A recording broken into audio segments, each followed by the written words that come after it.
President of India యొక్క వేకెంట్గా ఎప్పుడు ఉంటుంది, రైట్? వేకెంట్గా ఉన్నప్పుడు ఏం జరగాలి? Vacancy of the president of India. President of India, right, when resign, when he is suddenly dead, when he is impeached, అంటే తీసేశారు, removed, or when his election is declared invalid. అంటే president of India యొక్క position ఈ కారణాల వల్ల వేకెంట్గా ఉంటుంది.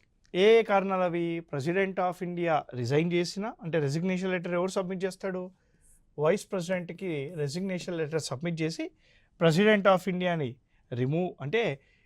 Resign చేసిన, president of India సడన్గా ఆఫీస్లో చనిపోయినా, ప్రెసిడెంట్ ఆఫ్ ఇండియాని తీసేసిన, ఆర్టికల్ 61 ప్రకారంగా ఇంపీచ్ చేసిన, ఆర్టికల్ 61 ప్రకారంగా if is impeached, or president of India elections అనేది ఆర్టికల్ 71 ప్రకారంగా సుప్రీంకోర్టు ఇన్వాలిడ్గా డిక్లేర్ చేసిన ప్రెసిడెంట్ ఆఫ్ ఇండియా పొజిషన్ ఆటోమేటిక్గా సడన్గా వేకెంట్ అవుతుంది.